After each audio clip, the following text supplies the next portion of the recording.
গানহি বাওয়ার আবির্ভাব ও মাহাত্ম্য বর্ণন। পাক্কি ধারের বটগাছে মৌমাছির চাক হয়তো কতকাল থেকে আছে, কেউ তাকিয়েও দেখেনি, কিন্তু একদিন যদি দেখে ফেলে সেটা, তাহলে তারপর ওখান দিয়ে যতবার যাবে নজরে পড়বে। গানহি বাওয়ার খবরের বেলাও হলো এই রকমই। এমনই কেউ নামই শোনেনি। ওই যে সেদিন রাতে বাবুলালের কাছ থেকে শুনলো, তারপর কিছুদিন চলল নিত্য নতুন খবর। মাস্টার সাবকে মসজিদের সভায় গ্রেপ্তার করেছে দারোগা সাব। গা ম্যাচম্যাচ করলো গানহি বাওয়ার। চেলাদের দৌরাত্মের কালালির দিকে যাওয়ার উপায় নেই। চেলারা আজ কাছারিতে ছিল, কাল ছত্রিশ বাবুর দোকানের সম্মুখে। কি বলে, কি করে, কি চেঁচায়, কিছু বোঝাও যায় না। কত জায়গা থেকে কত রকম আজগুবি খবর আসে, এ কান দিয়ে শোনে, ও কান দিয়ে বেরিয়ে যায়।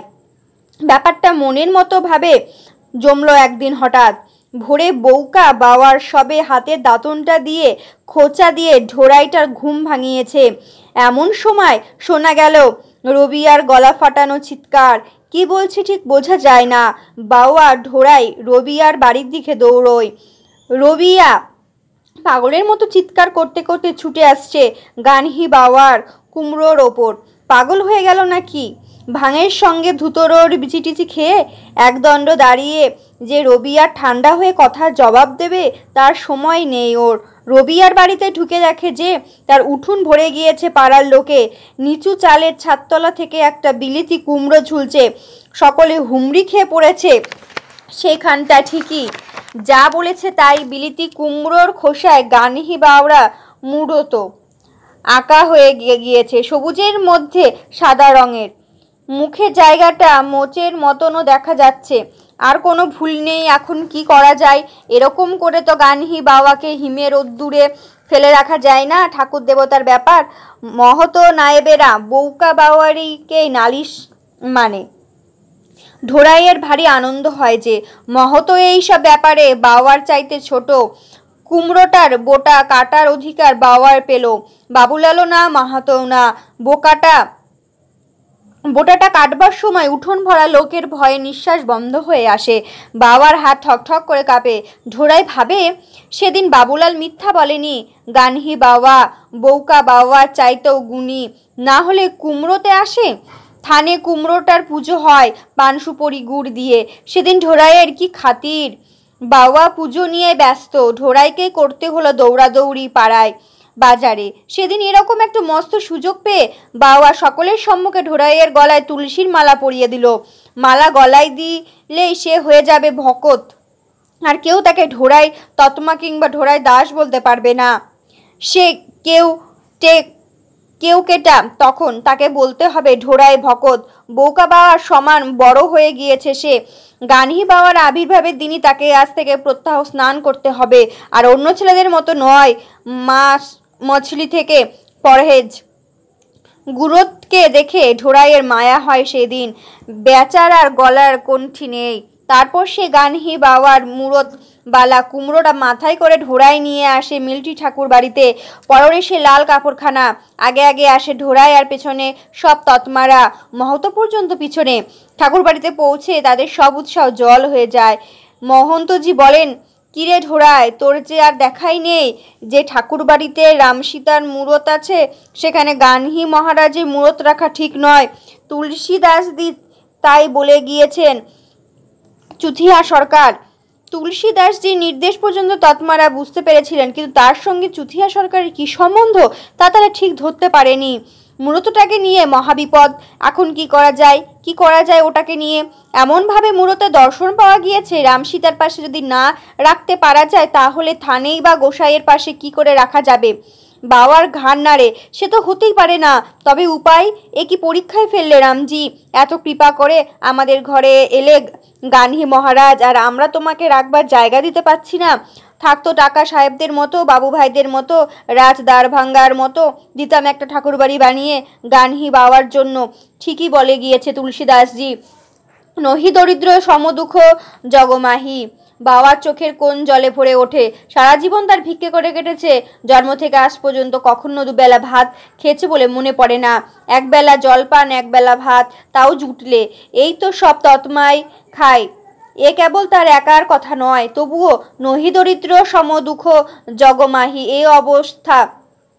এই আবছা কথাগুলোর মানে এই বিপদের ছলকে হঠাৎ যেন স্পষ্ট হয়ে ওঠে।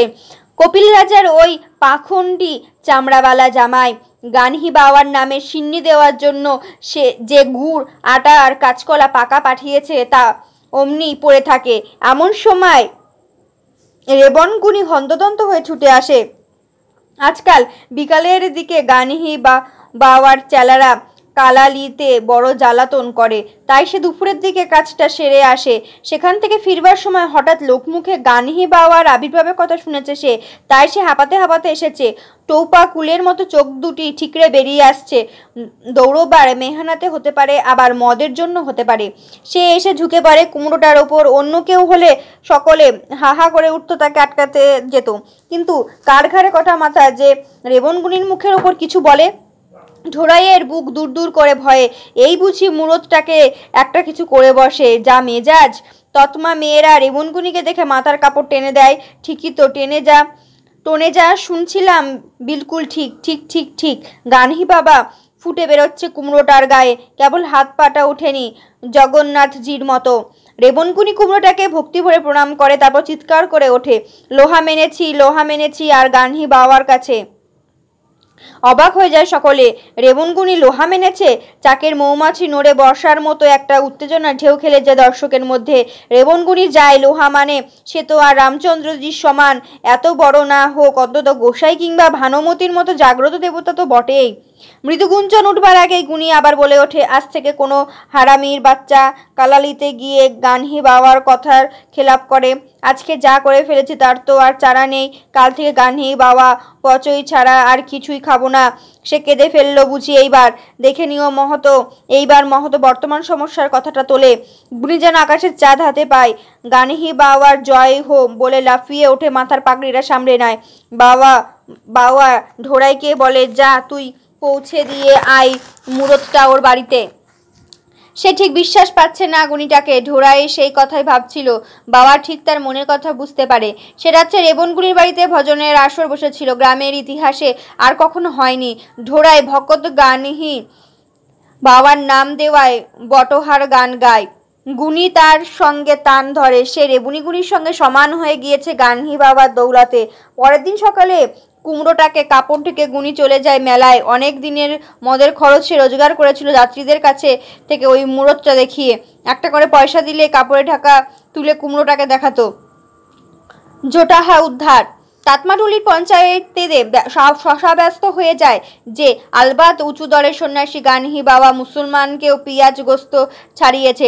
একবার কপিল রাজা জামাইটার সঙ্গে দেখা করতে পারলে হয়, তাকে আনিয়ে। ওরে আসবে না রে, সে আসবে না। মাস্টার সাহেবদের মতো বাবু ভাইরা চেলা থাকতে তোদের এখানে আসবে না। না হলে চালার ওপর এসে রবিয়ার ঘরে ঢোকেনি। থানের মতো ঘর দুয়ার আঙ্গন সাপ সত্র রাখতে পারিস, তবে না সাধুসন্ত এসে দাঁড়াতে পারে। এ একটা মার্কার কথা বলেছিস বটে। সকলের কথাটা মনে ধরে। মরগামার গয়লারা রবিবারে গরু দই না। সেদিন তারা তাদের ঘর বাড়ি সাফ করে। তারা শ্রীদাস বাবাজির চালাকি না। ধনুয়া মহতোর মাথায় ঢোকে যে আচ্ছা রবিবারে গানহি বাবার নামে কাজ না গেলে বেশ হয়। রবিবার তোহারের দিন। সরকার বাহাদুর পর্যন্ত কাছারি বন্ধ রাখে। চেয়ারম্যান সাহেব ডিস্ট্রিবোর্ড বন্ধ রাখে। পাদ্রী সাহেব দুধ বিলোয় খ্রিস্টান ঢাঙরদের। সকলেই এ বিষয়ে খুব উৎসাহ। রবিবারে কাছারি বন্ধ থাকায় বাবু ভাইয়েরা বাড়িতে থাকে। অন্য কোনো কাজ নেই তো ঘরামির পেছনেই লাগো। ঢোড়াইয়ের মাথার আকাশ ভেঙে পড়ে। বাঁধা ঘরগুলোতে রবিবারের দিনই ভিক্ষে দেয়, বিশেষ করে যারা আধলা দেয় তারা। বউকা বাবা যে পঞ্চায়েতে আসে না, সে এলে এর প্রতিবাদ করতে পারত। ঢোড়াইয়ের কথা তো কারণ মনেই পড়েনি। ছোকরা ঢোড়াই দূর থেকে বলে, আমাদের পেট কেটো না মহতো, রবিবারে রোজগারে আমাদের আসল রোজগার। অর্বাচীনের দৃষ্ট দেয় নায়েব মহা, তোরা অবাক হয়। এইটুকু ছেলে পঞ্চায়েতের মধ্যে কথা বলতে এসেছে। তুই আবার কোনটি নিয়ে ভকত হয়েছিস না? গানহি বাবা বড় না তো রোজগার বড়? কোনটা বড়? ঢোড়া সত্যি প্রশ্ন জবাব ঠিক করতে পারে না। কাচুমাচু মুখ করে এসে বসে পড়ে। তার আর বাবা রোজগারের কথাটা মুখিয়ারা একবারও তো ভাবলো না। গানহি বাবা তো তারাই দলের লোক, কিন্তু নিজের পেট কেটে গানহি বাবা করা, সে বুঝতে পারে না। রোজগারের কথাটা ঢোড়াই এর বয়সে ঠিক বুঝেছে। বউকা বাবা যতই ভাবুক না কেন যে ছোড়ার সেদিকে খেয়াল নেই। ঢোড়াইয়ের সমস্ত আক্রোশটা গিয়ে পড়ে পঞ্চায়েতি ধনুয়া মাহাতো আর বাবুলালটার ওপর। কিন্তু তার বিষয় ভেবে পঞ্চায়েতের 1 মিনিটও সময় বাজে খরচ করতে রাজি না। ততক্ষণে একটা অনেক বড় প্রশ্ন উঠে গিয়েছে সেখানে, ঝোটহাদের নিয়ে। খালি রবিবার আঙ্গন সাফ করলে হবে না, ঝোটাহাতদেরও একটু পাক সাফ থাকতে হবে। মেয়ে মানুষের যাত্রায় এমন, হাজার বললেও ওদের দিয়ে কিছু করাতে পারবে না। সে কথা শুনবে না। ঝোটাহা শুনি, মাসে 1 দিন করে সব ঝোটাহা দিয়ে স্নান করে পাক সাফ হতে হবে। গাটের পয়সা খরচ করে বিয়ে করেছি না, না মাও না। খোড়া চতুরি বসেছিল দূরে, তার বউ তার সঙ্গে থাকতে চায় না বলে মাহাতো নায়েবের এরা তার সাগাই করে দিয়েছে ইসবার সঙ্গে। সে বলে মাহাতো আর ছড়িদার ইসবার কাছ থেকে টাকা খেয়েছে, সে চেঁচিয়ে ওঠে। ঝোটাহারের সাধ্যি কি যে তারা চুলবুল করে। তার ভয় দিয়ে চলা লাঠিটা মাথার ওপর ঘুরিয়ে নিয়ে বলে, তাহলে একটু চালের থেকে বেচাল হয়েছে কি? আর একদিক থেকে চেঁচামেচি ওঠার আর শেষের কথাগুলো বোঝা যায় না। তবে খোড়া চতুরির ঠিকরে বেরিয়ে আসার চোখ দুটো দেখে মনে হয় যে সে একটা মারাত্মক রকমের ঔষধের কথা কিছু বলেছে। যে দিক থেকে গোলমালটা ওঠে সেই দিকে দেখা যায় কয়েকজন মিলে ইসরাকে ঠান্ডা করিয়ে বসাচ্ছে। আরও কত রকমের প্রশ্ন ওঠে সেখানে। এত বড় একটা প্রশ্ন রেওয়াজের খেলাপ অমনি এক কথা নিষ্পত্তি হয়ে যেতে পারে না। সবচাইতে বড় প্রশ্ন জোটাহারদের কাপড় শুকোবার। একখান করে তো কাপড় গরমের দিন না হয় গায়ে শুকোতে পারে, কিন্তু শীতকালে? শেষ পর্যন্ত ঠিক হয় মাসে 1 দিন স্নান মেয়েদেরই করতে হবে। কোনো গুজুর শোনা হবে না, কোনো অজুর শোনা হবে না। গোসাই হু হু মাথার উপর আসবার পর আর কোনো মরদ ফৌজ ইদারাদার উত্তরে বাঁশঝাড়টার দিকে যেতে পারবে না। ওখানে ঝোটাহারা কাপড় শুকাবে। এরপর নিত্য নতুন কাণ্ড, আজব আজব খবর। গানহি বাওয়ার বউকা বাওয়ারা দেখতে গেল কাঝা গণেশপুরে। ঢোড়াইকে সঙ্গে নিয়ে যাবে না? সে অনেক দূর, 7 ক্রোশ। অত দূর যেতে পারবি না তুই। তারপর তারা যখন বনভাগের সাঁকো পার হয়েছে তখন দেখে যে ঢোড়াই ভগত লাল কাপড়খানা পরে ছুটতে ছুটতে আসছে পেছন থেকে। কি জেদি ছেলে রে বাবা! ঢোড়াইকে জিরোবার ফুরসত দেওয়ার জন্য বাবাকে কুলগাছতলায় বসাতে হয়। তারপর কাঝা গণেশপুরের বেলগাছটার তলায় পৌঁছে দেখে যে যা শোনা গিয়েছিল ঠিক তাই। প্রকাণ্ড বেলগাছের মগডালের পাতা তিরতির করে নড়ছে, 3টে করে পাতা একসঙ্গে। পাতাগুলো কি যেন লেখার মতো লাগছে। ঠিকই গানহি বাবার নাম। জয় জয় হো, নয়ন সার্থক, জীবন সার্থক বাবার আজ। ঢোড়াইয়ের এত কষ্ট করে আসা সার্থক হয়েছে। জয় হো গানহি বাবার, তোমার নামের গুণেই না এত লোক বেলগাছটা ডালে ডালে হুঁকো বেঁধে দিয়ে গিয়েছে। ওই বেলতলার ধুলো ঢোড়ায় লাল কাপড়ের খুঁটে করে বেঁধে নিয়ে আসে। পরদিন ভোরে থানে পৌঁছে না মুখ ধোয়া না কিছু, বাবা তার নিজের কলকেটা ঢোড়াইয়ের দিকে চড়িয়ে দিয়ে মাহাতোর বাড়ির পাশের বড়হমভূত বালা বেলগাছটায় ঢোড়াই বেলগাছের বাবার কলকেটা বেঁধে ঝুলিয়ে রেখে এলো। তামাক না খেয়ে সেদিন বাবার কি ছটফটানি। ঢোড়াই বুঝতে পেরে চুপটি করে বাবার পাশে বসে থাকে। 2 দিন রোজগার নিয়ে ঝুলি খালি। মেটে আলুর গাছের মতো একরকম লতার ওলের মতো কন্দ ধাঙররা খায়। ঢোড়াই তাদের কাছ থেকে শিখেছে যে ওই আলুগুলোকে চুন দিয়ে ফুটিয়ে দিলে তার তেতো কেটে যায়। এগুলো অজস্র পাওয়া যায় আলের আশেপাশে, অথচ তাতমারা ওকে বলে বিষ। ঢোড়াই অনেকক্ষণ ঘরে ওই আলু সিদ্ধ করে। সময় আর কাটতেই চায় না, অথচ আজকের মতো দিনে বাবাকে ছেড়ে দূরে থাকতে ঢোড়াইয়ের মন সরে না। বাবা ঢোড়াইকে ইশারা করে বলে, তোর ভালোই হলো, আর আমার জন্য তো তামাক সাজতে হবে না। বাবা মরার মতো শুয়ে পড়ে থাকে। ঢোড়াইয়ের বড় মায়া হয় বাবার ওপর। নিশ্চয়ই গা হাত পা আনচান করছে, পাটা একটু টিপে দিই। বাবা আপত্তি করে না, বরঞ্চ বলে গায়ের ওপরে উঠে দাঁড়িয়ে দাঁড়িয়ে দিতে। বাবা গা টিপে দিতে কেন যেন ঢোড়াইয়ের দুঃখী আর মায়ের কথা মনে পড়ে। বেশ হতো যে যদি বাবার পাও টিপে আরাম করে দিত। তার অসুখের সময়ে সেই রাত্রির কথা মনে আসে। দুঃখী আর মা বাবুলালের মাচায় ওই বিড়ালের মতো গোফওয়ালা বাবুলালের পায়ে তেল মালিশ করছিল।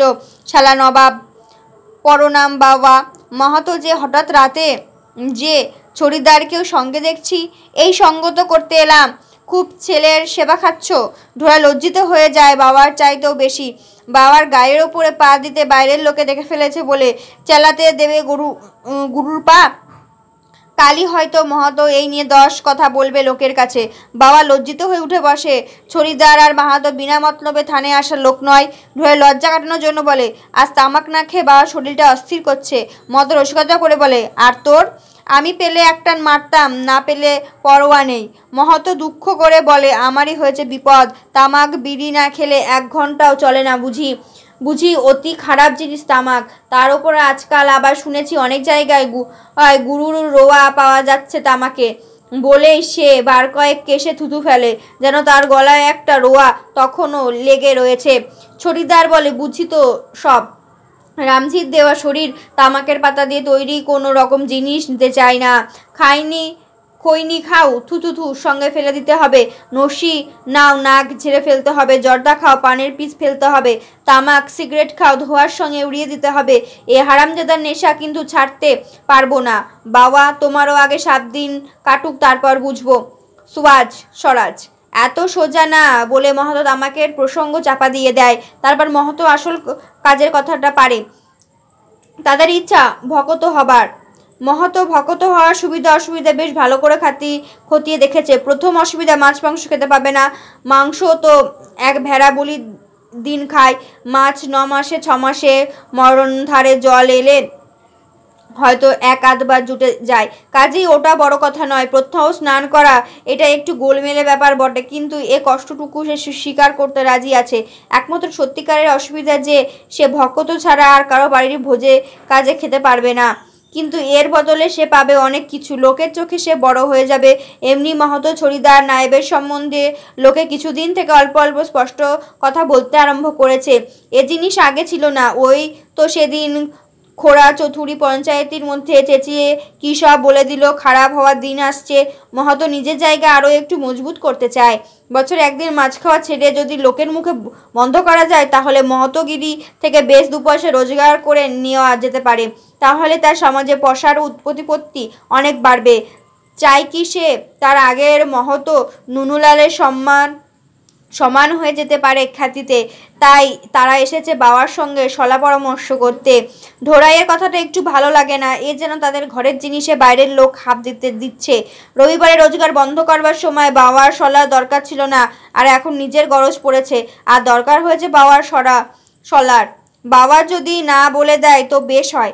বাবার আবার অদ্ভুত ধরনের জীব। সে খুব খুশি হয় ছড়িদার আর মাহাতোর প্রস্তাবে। তাদের পিঠ চাপড়ে হেসে অস্থির। আঙুলের কর গুনে আকাশের দিকে দেখিয়ে, মাথার চুল দেখিয়ে বুঝিয়ে দেয়, রবিবারে সকালে স্নান করে এলে বাবা তাদের গলায় তুলসীর মালা দিয়ে দেবে। ঢোড়াই বাবার ওপর রাগে গজরায়, ওর আবার পা টিপে দেবে। মাহাতোর মতো লোক ভক্ত হলে আর সে চায় না ভক্ত থাকতে। ততমা ঢাঙর সংবাদ। ঢোড়াই ঠিক বোঝে না গানহি বাবাকে। মাহাতো আর ছড়ির ভকত হবার পরদিনই দেখা গেল গানহি বাবা তাদেরই ওপর সদায়, ঢোড়াইয়ের ওপর নয়। সকালে স্নান করেই মাহাতো আর ছড়িদার তাতমাটুলির মোড়ের ওপর খানিকটা জায়গা বেশ করে লেপতে বসে গোবর দিয়ে। সেখানে রাখে একটা ঘটি। তারপর ঘটিতে অনেকখানি জল ঢেলে দেয় মাহাতো। রতিয়া ছড়িদার ঘটির ওপর গামছা ঢাকা দিয়ে 3টে তুলসী পাতা দেয়। সঙ্গে সঙ্গে মাহাতো মনে মনে গানহি বাবার মন্ত্র পড়তে থাকে। প্রণাম করে গামছা সরানোর পর দেখা গেল যে গানহি বাবার ঘটির জলে এসেছেন জল বেড়ে গিয়েছে। ওই তো বেড়ে গিয়েছে, চোখে দেখছিস না? 2 আঙুল তো জল ঢালা হয়েছিল মোটে। সত্যিই তো ছুসনা ঘটি। ও জল আবার সৌরা নদীতে গিয়ে আসতে হবে। ঢোড়াইয়ের হিংসা হয় মাহাতো আর ছড়িদের ওপর। তারা ভকত হওয়ার সঙ্গে সঙ্গে গানহি বাবাকে পানছে। সে নিজেও চুপি চুপি থানে চেষ্টা করে দেখে, কিন্তু তার ঘটিতে গানহি বাবা আসে না। জল সে যেমন তেমনই আছে। গানহি বাবার এই একচকমে তার মনে বড় আঘাত দেয়, কিন্তু সে একথা প্রকাশ করতে পারে না কারোর কাছে। তার ভকতগিরির তাকাত নেই। একথা লোকে জানলে সে ছোট হয়ে যাবে পাড়ার লোকের কাছে। কিন্তু ঢোড়াইয়ের সেদিনকার প্রার্থনা বোধহয় গানহি বাবা শোনেন। মাহাতো আর ছড়িদারের ঢাঙররা আচ্ছা রকম বেইজ্জত করে। রবিবারের দিন দুপুরে মাহাতোর দল গিয়েছিল নতুন তুলসী মালা দেখাতে ঢাঙরটুলিতে। ঢাঙরদের সঙ্গে আসল ঝগড়া তাতমাদের রোজগার নিয়ে। তারা সব কাজ করতে রাজি। তার ওপর সাহেব, পাদ্রী, বাবু ভাইয়া, কপিল রাজা সকলেই ছিল তাদের দিকে। কপিল রাজার জন্য বড় শিমুল গাছগুলো একেবারে নির্মূল করে দিয়েছিল তারা। লড়াইয়ের আমলে লার জন্য কুলের ডাল কাটত কপিল রাজার জন্য তারাই। শুয়োরখোর মুরগিখোর লোকগুলোর গানহি বাবার নামে নিজেদের প্রতিপত্তি দেখাতে গিয়েছিল। দু নতুন ভকত গিয়েও তাদের বলে যে তোদের শুয়োর মুরগি ছাড়তে হবে। গানহি বাবার হুকুম মাস্টার সাহেব শ্বশুরার থেকে বেরিয়ে বলেছে, জয়সওয়াল সোডা কোম্পানিতে কাজ করে বুড়ো এতবারই। সে ফোকলা দাঁতে হেসে কুটি, আরে গানহি বাবা তোদের ক্ষত দিয়েছে না কি রে? তাহলে ডাকপিয়ন এসেছে বল। তোদের পাড়ায় শনিচড়া ঢাঙর বলে লে ডিগি ডিগি, তাই বল। মহত ভকত হয়েছিল, ছড়িদারও দেখেছি তাই। বিলি ভকত আর বগুলা ভকত, তাই গানহি বাবার হুকুম ফলাতে এসেছিল। পরশুও তো ছড়িদারকে কলালিতে দেখেছি সাঝের পর। মিছে বলিস না খবরদার, জিপ টেনে ছিঁড়ে ফেলে দেব। আয়না মরদ দেখি। এত এত ওরই শনি চড়াকে চুপ করতে বল। তারপর মহতকে পরিষ্কার বলে দেয় যে সাহেব মেমদের কাছে শুয়োরের মাংস আর মুরগির ডিম বেচে তাদের পয়সা রোজগার হয়। গানহি বাবা যদি আমাদের পেট কাটেন তাহলে তিনি তোমাদের থাকুন, আর পচই আমাদের পুজোয় লাগে। ও ছাড়তে পারবো না। মাস্টার সাহেব বাবু ভাইয়ার লোক, তাদের যা করা সাজে আমাদের তা করা সাজে না। ওই যে সেবার টুরমন এর তামারা হলো ঝিকটি হার মাঠ ঘিরে, তাতে যে ইংরেজ জার্মান লড়াই হলো, আমাদের ভেতরে যেতে দিয়েছিল? তোদের যেতে দিয়েছিল? গিরানির দোকানে সস্তা চাল তোদের দিত সে সময়। এসডিও সাহেব সরকারি কাছারির নাট্টুমার আর পেয়ারা মার্কা রইলি তোদের দিয়েছিল কোনো দিন? আর আজ রোজ স্নান করা তোরা আজ ভকত হয়ে করছিস। আমাদের মেয়েরা পরন্ত চিরকাল প্রত্যহ স্নান করে এসেছে। মহত আর তার দল চোটে আগুন হয়ে যায়। আমাদের মেয়ে ছেলেদের ওপর ঠেস দিয়ে কথা। ওই মেম সাহেব ঢাঙ্গরনিদের দিশ পাঠিয়ে সাহেব টোলায় আর ওই মুসলমানদের বাড়িতে, যাদের সঙ্গে মিলে তোরা শিমুল গাছগুলো সাবড়ে দিয়েছিস, পাঠিয়ে দিস শনিচার বউটাকে মলি সাহেবের পাকা চুল তুলে দিতে। তুলমারি কাণ্ড আরম্ভ হয়ে যায়।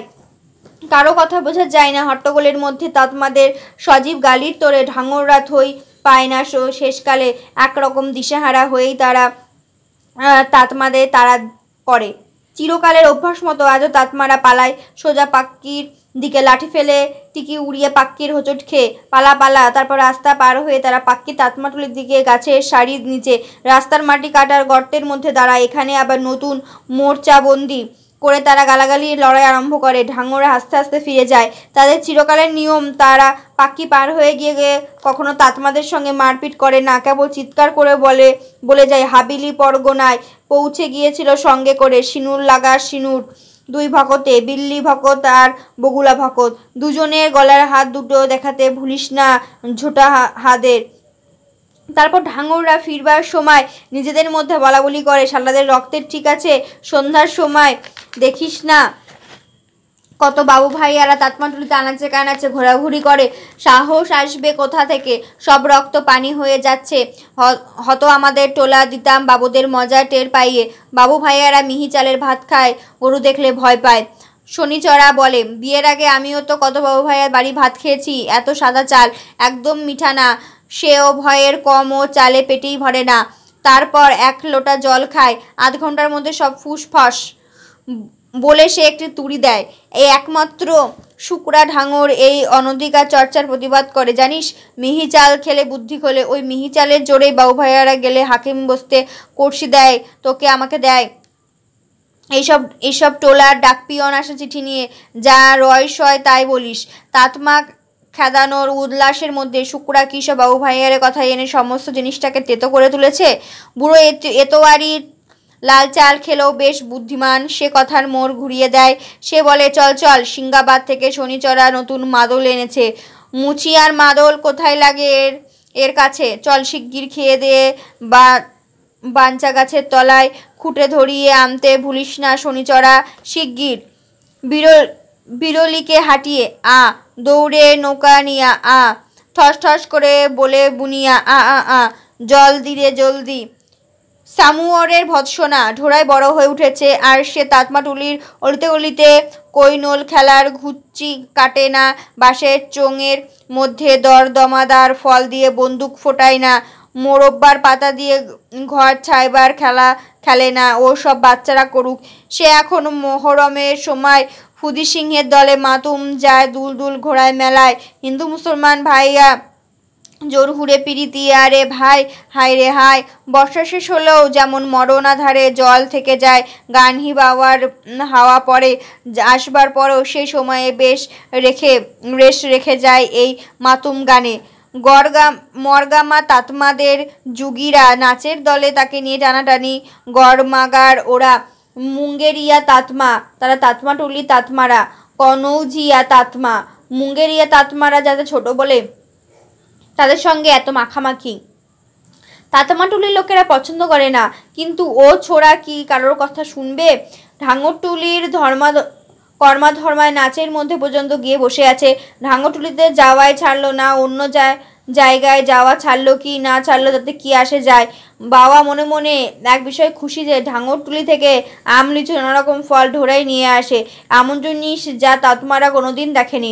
ঢাঙ্গর সাহেবদের বাগান থেকে এইসব কলম চুরি করে এনে লাগিয়েছে, তারা তাদের সনবেটাকে খাওয়ার জন্য দেয়। ঢোড়ায় আবার সে সব পাড়ার তার দলের ছেলেদের এনে দেয়, বাবার জন্য রেখে দেয়। কার সঙ্গে ঢোড়াইয়ের আলাপ না? কালো ঘাগরাওয়ালি পাদ্রি মেম যিনি ঢাঙ্গরটুলিতে আসেন তার সঙ্গে পর্যন্ত ঢোড়াইয়ের আলাপ। বাবা ঢোড়াইয়ের শব্দ সহ্য করে যায়, কিন্তু ওই রোজগারের বার হওয়ার সময় যে অধিকাংশ দিনই তার টিকি দেখা জো নেই, ওই জিনিসটা সহ্য করতে পারে না। ভিক্ষের রোজগারে ঢোড়াইয়ের কেমন যেন একটু কুণ্ঠিত ভাব অন্যের কাছে, এটুকু বাবার দৃষ্টি এড়ায়নি। সেই জন্যই বাবার চিন্তা সবচাইতে বেশি। ভোরের উঠে ছোড়া পালিয়েছে, তার বন্ধু তো সব রোজগার বেরিয়েছে, ওটা কোথায় থাকে, কি করছে এখন, বাবা কিছুই ঠিক করতে পারে না। ঢোড়াই হয়তো তখন মরাধারের কাঠের সাকটির ওপর পা ঝুলিয়ে বসে বকের পোকা খাওয়া দেখছে, মন উড়ে গিয়েছে কোথাও কোনো স্বপ্নরাজ্যে। বিজয় সিং চলেছে ঘোড়ায় চলেছেন কুয়াশা রাজ্যের মধ্যে দিয়ে, অসংখ্য জোনাকি মিটমিট করে জ্বলছে অন্ধকারে। সে তার চাইতেও জোর চালাবে রেলগাড়ি, কোথায় চলে যাবে ইঞ্জিনে সিটি দিতে দিতে। বাবার দেখাশোনা করবে দুখিয়ার মা, না ও ম্যাগির দায় পড়েছে। বিজয় সিং যদি তরোয়াল দিয়ে দুখিয়ার মা আর বাবুলালকে কেটে ফেলে, এমনভাবে বকগুলি পা ফেলে যে দেখলেই হাসি আসে। বগুলা চুনি চুনি খায়, মরগামা লম্বি গোয়ারিন যাচ্ছে ওই দূরে পাক্কির ওপর দিয়ে, শুটকো হাঁটুর ওপর কাপড় তুলে দিয়েছে, বোধহয় রাস্তার কাদা ঠিক বকের চলার মতো করে চলেছে। গেও লম্বি গোয়ারিন বগুনা চুনি চুনি খায় বলে ঝোড়াই নিজেই হাসে। লম্বি গোয়ারিন এদিকে তাকায়, বোধহয় কথাটা বুঝতে পারে না, হাত দিয়ে দেখিয়ে দেয় যে টৌনে বকটা ঘাড়ে কাত করে অতি যোগের সঙ্গে কি যেন একটা গর্ত না কি লক্ষ্য করছে। ভিক্ষা পাওয়ার পর চলে আসবার সময় বাবার ঠিক অমনি করে, এক মুঠো চাল হাতে নিয়ে ঘাড় কাত করে দেখে চালটি ভালো না খারাপ। চাল খারাপ হলে বাবার মুখ অমনি অন্ধকার হয়ে উঠবে। সে চাল কটিতে ঝুলির মধ্যে ছুঁড়ে ফেললো, জোরে জোরে পা ফেলতে আরম্ভ করলো। ত্রিশূলের সঙ্গে লাগানো পিতলের আংটাটা ঝমর ঝমর করে বাজে। ঢোড়াইয়ের মুখে দুষ্টুমির হাসিতে ভরে ওঠে। ছাই রঙের ডানাওয়ালা বকগুলি সাদা বকরা নিশ্চয়ই দেখতে পারে না। বাবু ভাইয়ার কি তাতমা ঢাঙ্গরদের সঙ্গে থাকতে পারে? কিন্তু ছাই রঙের ডানা হয়েছে বলে কি তার আর হুক্কা পানি একেবারে বন্ধ হয়ে যেতে পারে? হবে বগুলা বৎস দেখতে ওই ভালো মানুষ, কিন্তু তার পেটে পেটে শয়তানি। আরে বগুলা ভকত কি করছিস? বকের মতো ঠ্যাং ঝুলিয়ে সাময়র হাসতে হাসতে ঢোড়াইকে জিজ্ঞেস করে। ঢোড়া চমকে উঠেছে, সাময়রটা কোন দিক থেকে এসে গেল ঢোড়াই অন্যমনস্ক থাকায় খেয়াল করেনি এতক্ষণ। এই খাকির হাফ প্যান্ট পরা কিরিস্তান ঢাঙ্গর ছেলেরা কি গুণ জানে নাকি? না হলে হঠাৎ করে বগুলা ভকত বলে ডাকতো কেন? সেও যে ঠিক ভকতের কথাটা ভাবছিল। ওই পাদ্রি সাহেবের টাট্টু সাময়টা কি তাকে একদণ্ড নিরিবিলিতে থাকতে দেবে না? আর আসল নাম স্যামুয়েল, বয়সে ঢোড়াইয়ের চেয়ে 2 বছর বড়, ফুটফুটে ফর্সা, নীল চোখ, কটা চুল, মুখে বিড়ি, চোখে মুখের কথা, দরকার চাইতে বেশি চটপটে, শুয়োরের কুচির মতো খাড়া অবাধ্য চুলগুলো ও জবজবে সর্ষের তেল মেখে টেরি করে কেটেছে। জ্যামসন সাহেব নীলকুঠি বহুর জিরানিয়া তেল মেখে টেরি কেটেছে। জেসমিন সাহেব নীলকুঠি বহুল জিরিয়াতে নীলকুঠি পড়তি যুগে একটা পাউরুটির কারখানা খুলেছিল। পরে সে স্নানের ঘরে খুর দিয়ে নিজের গলা কেটে আত্মহত্যা করে। তার ভিটের মিষ্টি কুলের গাছটা তাতমা আর ঢাঙ্গর ছেলেদের আর ভয়ের জিনিস। মিষ্টি ফলের তুলনা দিতে গেলে তারা বলে গলাকাটা সাহেবের হাতের কুলের মতো মিষ্টি। দিনের বেলা তো রাখাল ছেলেরা একলা সেই গাছের তলায় বসতে ভয় পায়। সেই গলাকাটা সাহেবের মেমকে পাউরুটি তৈরি করতে সাহায্য করতে পাথর সামুয়ের বাড়ির উঠোনে কালো ঘাগরাওয়ালি পাদ্রি ম্যাম ঢাঙর তুলিতে বলে এই পাথরখানার ওপরে তাকে বসতে দেওয়া হয়। আবলুসের মতে কালো সামুয়ের দিদিমা যখন ফুটফুটে মেয়ের মতো রঙের মেয়ে হয় তখন সেই জন্য কেউ আশ্চর্য হয়নি। সামুয়ের পেয়েছে মায়ের রং। কিরে বগুলা ভগত, আজকে রবিবার, আজ যে বড় বউকা বাবার সঙ্গে ভিক্ষে করতে বেরোসনি? প্রশ্নটি ঝোঙরের যেন একটু অপমান বোধ হয়। কারো চাকরও না, কারোর পয়সা ধারও ধরি না। তোদের মতো নয় যে আজকে গির্জা যেতে হবে, নইলে পাদ্রী সাহেব দুধ বন্ধ করে দেবে। আরে যা লবর বলিস না, বাড়ি থেকে চাল ভিক্ষে করার চেয়ে পাদ্রী সাহেবের দেওয়া দুধ নেওয়া ঢের ভালো। মুখ সামলে কথা বলিস চুকন্দর কোথাকার। সাধু শান্তকে কি বলে ভিক্ষা দেয় নাকি? এ তো গেরস্তেরা রামজির হুকুম মতো সাধুদের কাছে নিজেদের ধার শোধ করে। না হলে বাবা কি পরমভূতকে নিয়ে মরণাধারের নিচে থেকে আর আশরফির মরা বার করতে পারে না? থাক তোর বাবার মুরত জানা আছে। সেইবার যখন ঢোলায় পিচাসের উপদ্রব হলো, কোথায় ছিল তোর বাবারই রেবেনগুনি তুক করে যে যেন না বালি ছুঁড়ে বান মারা, অমনি সেটা একটা বিরাট বুনো মেঘ আর কাশবনের মধ্যে থেকে মরা ধারে ঝাঁপ দিল। তার ছোট দুটি দিয়ে আগুন বেরোচ্ছিল, চোখ দুটি দিয়ে আগুন বেরোচ্ছিল। জিজ্ঞাসা করলো, তোদের মাহাতোকে? একটা অকাট্য যুক্তির সম্মুখে তার ঢোড়াইয়ের তর্ক চলে না, কিন্তু বাইরের লোকের মুখে বাবার নিন্দা সে কখনোই সহ্য করতে পারে না। থাম, ফের ছোট মুখ করে বড় কথা বলবো কি? পিটিয়ে তোর সাদা চামড়া আমি কালো করে দেবো। গির্জেতে যে টুপিতে করে পয়সা নিস তার নাম কি? তুই নিজেই তো দেখছিলি। হ্যাঁ জানা আছে শালা তাতমাদের। বিল্লির মতো চোখ, কিরিস্তান, তুই জাত তুলে গালাগালি দিস। ঢোড়ায় সামুয়ের ওপর ঝাঁপিয়ে পড়ে। আর বলবি বল। সামুয়ের না বলিয়ে তবে ঢোড়াই তাকে ছেড়ে দেয়। সামু যেতে গায়ের ধুলো ছাড়তে আর যাওয়ার সময় বলে যায় যে আজ রবিবার না হলে দেখিয়ে দিতাম। এ ঢোড়াই জীবনে প্রতিদিনের ঘটনা। অন্য কোনো তৎমার মতো সে কাপড় পরে ঝগড়া আরম্ভ করে না, আর ঝগড়া একবার আরম্ভ হয়ে যাবার পর সে পালায়ও না।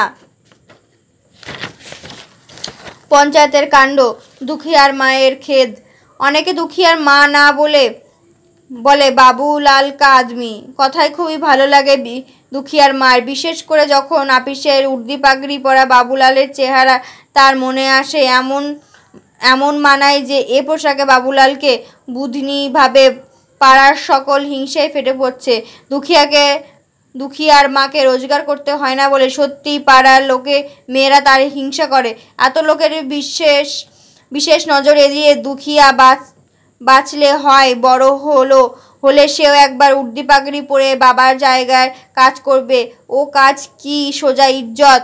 দুখিয়ার মা বাবুলালের কাছে শুনেছে যে চেয়ারম্যান সাহেব ঘরে না চেয়ারম্যান বললে আবার আজকাল বাবুলাল চটে। আজকাল বলতে হবে রায় বাহাদুর ঘরের ঠিকানা সাহেবেরা গুরু গম্ভীর পর্যন্ত ঢুকতে পায় না। সেখানে ফেরত বাবুলালের ভালো করে খাওয়াবে, তাই সে তালগুলোতে বসে। তার ভেতরে গুড় আর নুনের জল দিয়ে সে বরফি করবে। রায় বাহাদুরের ডেরায় ভরায় কত বড়। রাত দুপুরে চামারনি ডাকতে ছোট। ড্রাইভার সাহেব তো ধনুয়া মাহাতোর সমান। লোকটির বড় দেখতে ইচ্ছা করে। একবার দুখিয়ার মার কত কথা সে শুনেছে তার সম্বন্ধে বাবুলালের কাছ থেকে। সেই ঘণ্টিতে হাত দেবার অমনি বাবুলাল চাপড়িকে সঙ্গে বলতে হলো, হয় জোর। আজব দুনিয়ার বড়ই ওপরও বড় আছে, রায় বাহাদুরের ওপরেও আছে দারোগা কনস্টার। ঢোড়াই বাপের কথা হঠাৎ বুধনির মনে পড়ে। সে ঢোড়ায় যেবার হয় সেইবার কনস্টার দেখে এসেছিল। বাবুলালের মতো এক ইজ্জত আদমি ছিল না বটে, কিন্তু ছিল বড় ভালো মানুষ। এত রত্তি ঢোলাকে কোলে নিয়ে দোলাতে সুর করে গাইতো, বড়কো হাট্টা বড়কো বাট্টা সোজা পাট্টা। সে আর কদিনের কথা, তবু সে সব ঝাপসা মনে ধরায়। দাগগুলো পর্যন্ত এরকম মুছে গিয়েছে, অনুতাপ নয়, তবুও কোথাও যেন একটু কি খচখচ করে বেঁধে। খাবারের লোভে দু একজন করে দুঃখী আর বন্ধুত্ব এসে জড়ো হয়। সকলেই একতলায় তালের আঁটি চুষছে, কার তালের দাড়ি কত বড় তাই নিয়ে ঝগড়া জমে উঠেছে। কিন্তু নজর সকলেরই রয়েছে দুখিয়ার মায়ের দিকে। নে দুখিয়া, নে তোরা সকলে আয়, একটু একটু নে, যা এখন ভাগ জলদি, এক দণ্ড নিশ্চিন্তে নে, এদের জ্বালায় পাড়াশুদ্ধ শুয়োরের পালের মতো লেগেছিলে। দুখিয়ার মা তালের মিঠাই খাওয়ালো, কিন্তু ঢোড়াইয়ের কথা আর আজ বড্ড বেশি মনে পড়েছে অনেকদিন পরে। বহুদিন তার খোঁজখবরও করা হয়নি, পথে ঘাটে কোনো সময় দেখা হয় না। ছোড়া পাশে কাটিয়ে চলে যাওয়ার চেষ্টা করে। যাক, ছাড়া থাকলেই হলো। গোসাই থানের মাটির কল্যাণ আর বার আশীর্বাদ ছেলেটা বেঁতে পড়ছে, থাকলেই হলো। সে আর ওই ছেলের কাছে থেকে কি চায়? অনেকদিন ছেলেটাকে কিছু খাওয়ানো হয়নি, বাড়িতে ডেকে পাঠালেও আসবে কি না জানে। দুখিয়ার মা একবার কচু পাতায় করে খান কয়েক তালের বরফি নিয়ে গোসাই থানে যাবে বলে বেরোয়। সে ছাড়া কি আর এখন গোসাই থানে আছে? হয়তো মুখ পোড়া ঢাঙো ছেলেগুলোর সঙ্গে পক্ষীতে বিষারিয়া থেকে এক নতুন লৌরি খুলছে, তাই দেখতে গিয়েছে। লৌরি আসবার সময় ওরা রাস্তার ধুলো উড়িয়ে, না হয় রাস্তার ওপর গাছের ডাল ফেলে পালিয়ে আসে। একদিন ধরবে তালে মহলদার, রোড সরকার তো মজা টের পাইয়ে দেবে। ঢোড়ায় এখন কত বড় হয়ে উঠেছে, কেমন সুন্দর স্বাস্থ্য ওর। তাল মহলদার, ডিস্ট্রিক্টের রোড সরকার, যার নাম করে বাবুলাল পক্করি। পাকা অংশটির ওপর দিয়ে গরুর গাড়ি যেতে দেখলে গাড়োয়ানের কাছ থেকে পয়সা আদায় করে তারপর দুজনে আধি ভাগ করে নেয়। সেই তালে মহলদার একদিন ঢোড়াইকে দেখে ঢাঙ্গরদের ছেলে বলে ভেবেছিল, ভুল ধরিয়ে দিলে বলেছিল যে এমন পাঠা জোয়ান তো তাতমাদের ছেলে হয় না। লোকটা অন্ধ না কি? ঢোড়াইয়ের রং ঢাঙ্গরদের মতো কালো নাকি? সামুয়েলের মতো ফর্সা না হলেও আখার মতো কালোও তো না। আর মকসুদন বাবুর রঙের সঙ্গে ওর রং মিলে থাকতে পারে, বলা যায় না। ওই তো বাঘ ভেরেন্ডা গাছের ফাঁক দিয়ে বউকা বাওয়ার কুড়ে দেখা যাচ্ছে গোসাই থানে। আর মহুত ছাগল কিনা, তাই সাধারণ লোক দেখে আর পথ থেকে সরবার নাম নেই। হট, আরে কোথায় চললি দুখিয়ার মা? এই একটু ওইদিকে কাজ আছে। একদিনের অনভ্যাসের পর ঢোড়াইয়ের কাছে যাচ্ছি বলতে সংকোচ লাগে লোকের কাছে। আজ আর কেউ তাকে ঢোড়াইয়ের মা বলে না, অথচ ঢোড়াই হচ্ছে প্রথম ছেলে, তার দাবি সবার ওপরে। সে প্রথম ছেলে হওয়ার আগেই ভয় আনন্দ, বুড়ো নুনুলাল মহতোর বউয়ের আদর যত্ন, বকুনি, কত অনুভূতি আশঙ্কা মেশানো।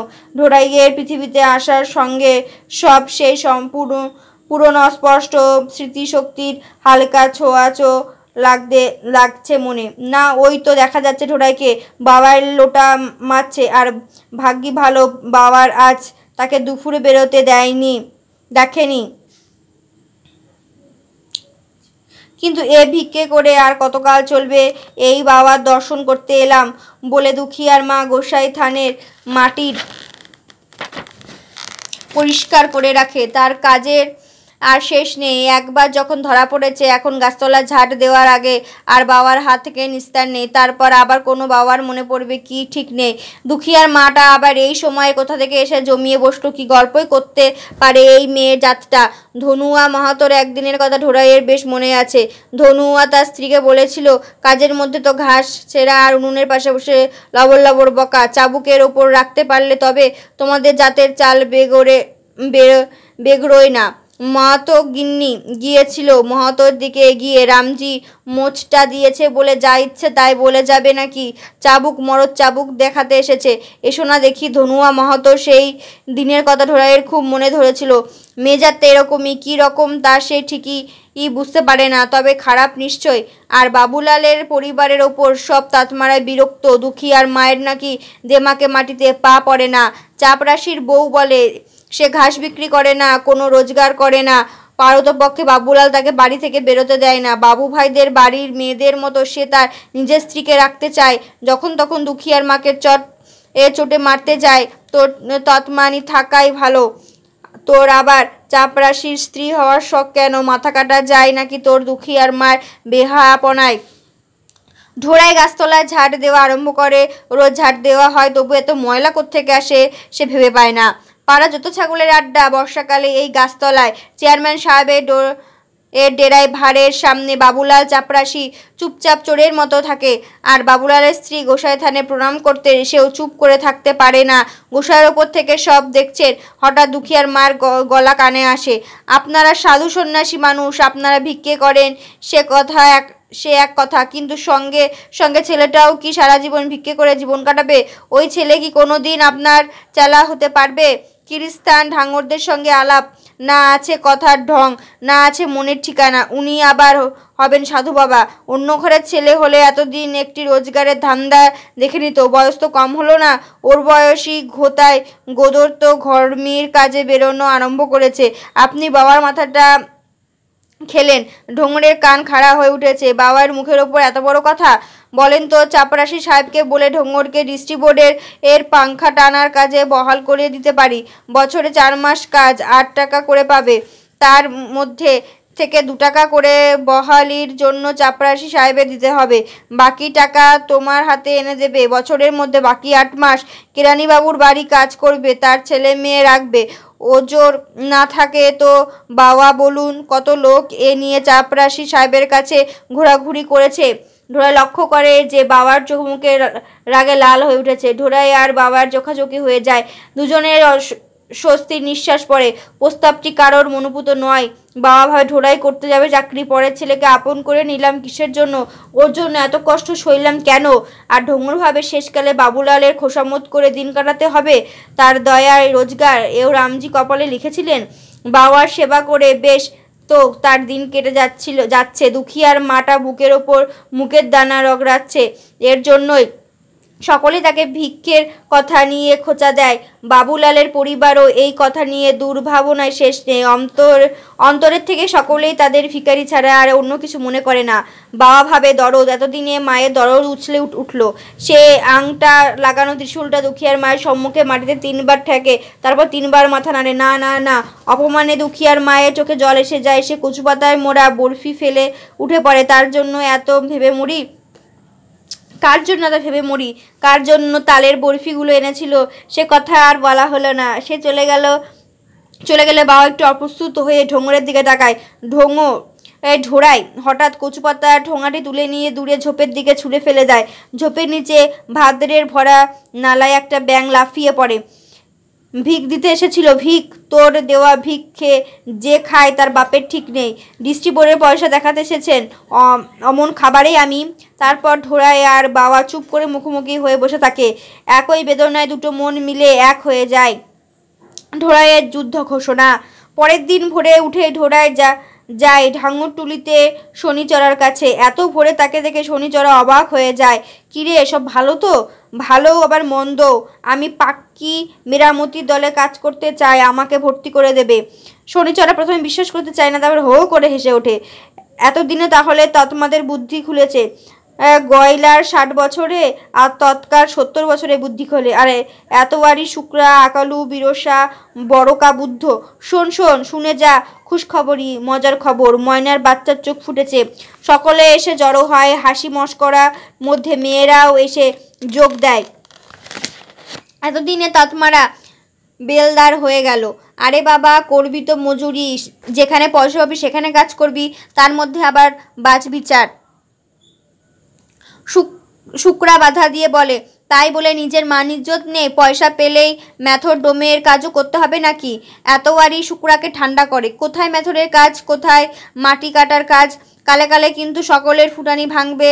দেখ, অত বড় গেরস্ত জয়শ্রী চৌধুরী, বর্ণিধি ব্রাহ্মণ পরিবার, পাড়াশুদ্ধ লোকের সম্মুখে হাল চালিয়েছে।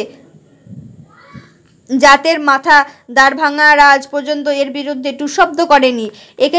একে শখের হাল চালানো ভাবিস না। দিন আসছে চরণচূড় ঝা একতাল ফুটানি ছাটো তো। সে যে গরুর গাড়িতে চড়ে না, সেদিন দেখি এ কামাখ্যা থানের মেলায় গরুর গাড়ি থেকে নামছে, লোটাতে করে জমানো পয়সা ঘরের মেঝেতে পোতা থাকলে তবেই বিবিকে কাজ করতে বারণ করা যায়। এসব তো অনেক হলো, এখন বেটা তুই বল, তুই যে রাস্তা মেরামতির কাজ করবি, পাড়ার মাহাতো নায়েবে জিজ্ঞাসা করেছিস? তারা কি আমায় খেতে দেয়? জিজ্ঞাসা করতে যাব কেন? আর জিজ্ঞেস করেছি, জানায় আছে যে তারা মাটি কাটার কাজ করতে দেবে না। দেখিস না পঞ্চায়েতে তোর কি করে। নখে বেলদার কবে পশ্চিম থেকে এসে 20 বছর ওপরে এই এলাকায় আছে, তাকে কি তোর জাত ভাইয়া মানুষ বলে ভাবে? সে বেচারা রোজ কাজ করার সময় এই নিয়ে দুঃখ করে। সেদিন থেকে ঢোড়াই কোশি শিলিগুড়ি রোডের 21 থেকে 25 মাইলের গ্যাংয়ে বহাল হয়। সব ঢাঙররা তাকে ঠাট্টা করে বলে যে তোকে এবার থেকে বাচ্চা বেলদার বলবো। শুক্রা ঢাঙর তার বাড়ির মাইজির কাছ থেকে মাইনের থেকে 1 টাকা আগাম নেয় তার সনবেটার কোদাল কিনবার জন্য। বড় এতবারই ঢাঙরের দল নিয়ে বেরোয় বকরহাটার মাঠের থেকে ময়নার ডাল বাঁচতে, বাচ্চা বেলদারের কোদালের বাটের জন্য। বাঁশঝাড়ির মধ্যে দিয়ে ফিরবার সময় ঢোড়াইয়ের দেখা হয় ঢাঙরটুলির ডাইনি বুড়ি আকলুর মার সঙ্গে। সে মাটি খুঁড়ে একটা কি বার করছিল মাটির ভেতরে থেকে। ঢোড়াকে দেখে হেসেই আটখান। চালটা পোকায় খাওয়া হইয়া গেছিল, একটা প্রকাণ্ড শাকালু ঢোড়াইয়ের হাতে দেয়। নে নাতি, অসময়ের জিনিস, সবাই একে ডাইনি বলে ভয় করে, কিন্তু এর চোখে একটা অনুভূতি, কোমলতার আভাস দেখে। ঢোড়াই ভয় করবার অবকাশও পায় না সেদিকে। মাহাতো নায়েব আদির মন্ত্রণা। সে রাত্রে ধনুয়া মাহাতোর বাড়িতে পঞ্চায়েত বসে। অন্য সময় হতো তার বাড়ির সম্মুখে মাদার গাছের নিচে, বাঁশের মাচার পাশে। 2-1 বিশিষ্ট দর্শক বসত মাচার ওপরে। এখন ভাদ্র মাসের টিপটিপুনি বৃষ্টির মধ্যে বাইরের বসা যায় না, তাই সবাই বসেছে এক চালাটির ভেতরে। চড়িদার আর নায়েবরা বাঁশের চাটাইয়ের উপর, আর ধনুয়া মাহাতো বসেছে ঘরের জিওলের খুঁটিটিতে হেলাম দিয়ে। খুঁটিটা থেকে এক গোছা পাতা বের হয়েছে। বুড়ো তাতমাদের মতো জিওলের ডালও মারতে জানে না। মাহাতোর সম্মুখে একখান খুঁটে থেকে ধোঁয়া বের হচ্ছে। বাবুলালের তামাকের খরচ আজ বাজবে। তেতর কাশছে, বোধহয় এইবার কথা বলবে। ঠিকই সে কথা বলে। চাটাইটা দেখেছি, আর কিছু নেই, জবাব দেয় রতিয়া চড়িদার। বাবুদের বাড়ি থেকে যে বাঁশের টুকরোগুলো নিয়ে আসে সেগুলো তো পঞ্চায়েতের পাওয়ার কথা, চিরকাল তাই হয়ে এসেছে। ননুলাল মাহাতোর সময়ে সেখান থেকে আনা ঔজার আর ঘাস দড়ি হবে যে আনবে তার, আর বাঁশ আনলে অর্ধেক হবে পঞ্চায়েতের। এই ছিল চিরকালের নিয়ম। কেউ দিয়েছে 2 বছরের মধ্যে যে চাটাই নতুন থাকবে।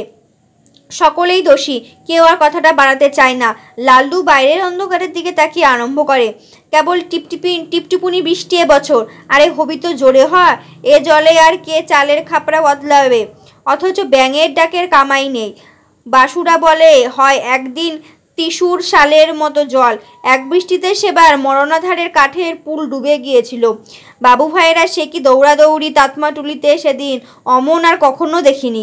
মাহাতো সেবার খুব হিম্মত দেখিয়েছিল বাবু ভাইদের কাছে। মাহাতো এই প্রশংসায় খুশি হয়ে সলজ্জ হাসির সঙ্গে বলে, বৃষ্টিতে যে কতদিন বাড়িতে বসে থাকি সেটা দেখবে না? 1 আনা বেশি চাইলেই চালার মাপের হিসেব দেখাবে। মৌকা পেলে বাবু ভাইয়ের কাছ থেকে চুটিয়ে নেব। ছাড়াছাড়ি নেই আমার কাছে। খাই তো গেহু, নয়তো এহু। মাহাতো হুকোটা হাতে নিয়ে সোজা হয়ে বসে। স্ত্রীকে বলে, গুদরের মা, বাইরের শুকনো ঘাসগুলো তুলিসনি তো? কি যে তোদের আক্কেল তা বুঝি না। যেমন মা তা তেমনি ছেলে, আবার খাটাসের মতো তাকাচ্ছিস কি? ওগুলো যে পচে গলে যাবে। হরনন্দন মুখতারের বাড়িতে কাজ করার দিন এনেছিলাম, আজও সেই পড়ে রয়েছে। কত ধানে কত চাল, তো আর বুঝিস না? আমাদের কাজ শেষ হওয়ার সময় তারা লোক রেখে দেয় পাহারায়, সেইগুলোকে ভিজাচ্ছিস? ও ঘাসে উই লাগতে কদিন। গতবার ঠিকাদার বাবুর বাড়িতে কাজ করবার সময় এনেছিলাম উপুর করে, এই এত বড় দা, 3 পোয়া ওজন হবে। সেটাকেও হারিয়েছি এ মায়ে বেটায় মিলে। করেনে ফুটানি যে কটা দিন এই মাহাতো বেঁচে আছে। পরমাত্মা কি পদার্থ দিয়ে যে আজকালকার ছেলেদের গড়েছে, এই দেখো না ওই ঢোড়াইটার কাণ্ড। পরশপলি অহিগতি অনুরাগা, হহি নিরামিষি কবুহ কি কাগা। উনি আবার গলায় তুলসীর মালা নিয়ে সাধু বাবাজি হবেন। সকলে এই বিষয়টার প্রতীক্ষা করছিল এতক্ষণ থেকে। আজ আর ছাড়াছাড়ি নেই।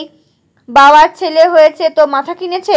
পঞ্চ এর কথাই খেলাপ গিয়েছে। অতটুকুনি ছোড়া হারামজাদা।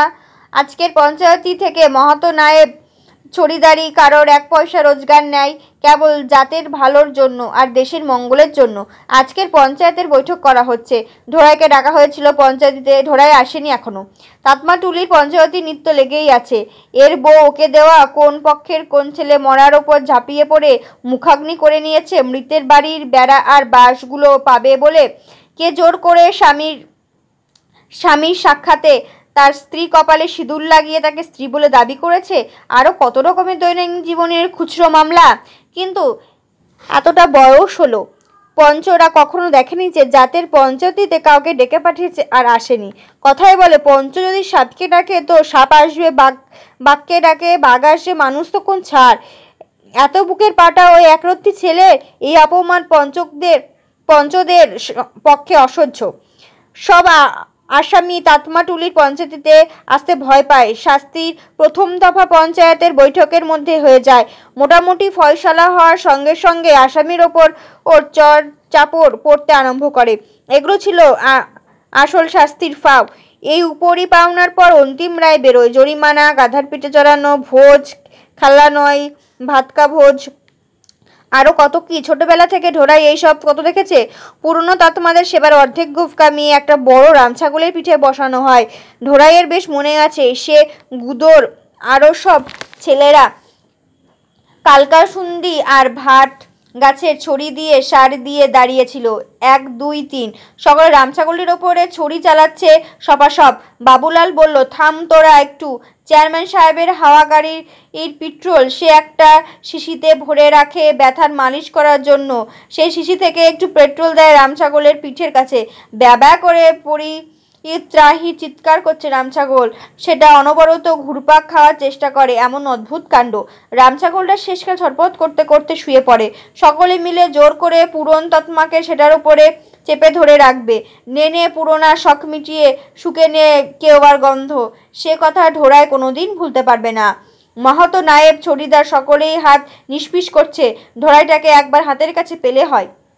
ধনুয়া মাহাতো হুকোটার কয়েকটা টান মেরে তার ওপরের নালটা মুছে লাল্লুর হাতে দেয়। তার মনের মতো ধোয়া এখনো বের হচ্ছে না। নে লাল্লু, তামাকটা টেনে ভালো করে ধরিয়ে দে। এখনো তোরা জোয়ান মরদ আছিস, বুকের জোর আছে। আমাদের মতো বুড়ে হয়ে যাসনি। তোদের মতো বয়সে আমাদের 100 কোষের মধ্যে দিয়ে কোনো মেয়ে ছেলে যেতে সাহস করতো না। মাহাতো রসিকতা সকলে হাসে। মাহাতোর বয়সকালের অনেক কাণ্ড সকলের মনে আছে। মাহাতো গিন্নি আর তার পঙ্গু মেয়ে ফুলঝুরির বাইরের আড়ি পেতে ছিল। মা গর্বপ্রসন্ন দৃষ্টিতে মেয়ের দিকে তাকিয়ে বলে, এমন এমন কথা বলবে যে হাসতে হাসতে পেটে খিল ধরে। ধনুয়া মাহাতোর উচ্চ হাসি ব্যাঙের একঘেয়ে ডাকের মধ্যেও কানে বাজে। হঠাৎ সে উদ্গত হাসিটা ঢক করে গিলে ফেলে গম্ভীরা সোজা হয়ে বসে।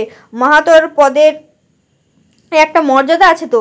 সকলেই বোঝে যে এইবার আসল কাজের কথা আরম্ভ হবে। বৈঠকের আবহাওয়া থমথমে হয়ে ওঠে। ছেলে বাপের হয় না, ছেলে হয় জাতের। তারপর ছেলের ওপর দাবি হয় টোলার। এই জি অলের ডালের খুঁটি লেগে গিয়েছে তো, এ এখন সমস্ত চালাটাকে শুদ্ধ ঠেলে নিয়ে উঁচুতে উঠবে। সেরকমই দেখো এই বাবুলাল তাতমা জাতটার ইজ্জত কত বাড়িয়েছে।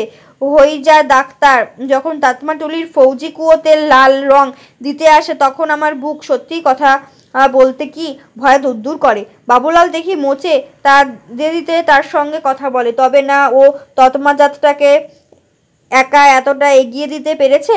বাবুলাল আত্মপ্রশংসা নিজের কানে শোনেননি, এখন একটা ভাব দেখায়। আর এদিকে দেখো শালা বদমাইশির জ্বর এই ঢোড়াই। সকলে ঢোড়াইয়ের নামে সোজা হয়ে বসে। নাল্লু শব্দ করে থুতু ফেলে। বাসু আচিক করে একটা শব্দ করে। বাবুলাল বলে, ছি ছি ছি, তারপর গোফের একটা অবাধ্য চুলকে দাঁতে দিয়ে কাটবার চেষ্টা করে। সেই কুত্তার বাচ্চাটা কি না মাটি কাটার কাজ করবে, যা আমাদের সাতপুরুষে কেউ কোনোদিন করেনি। তৎপজাতির মুখে কালি দিল, এর থেকে মুসলমানের এঁটো খাওয়া ভালো ছিল।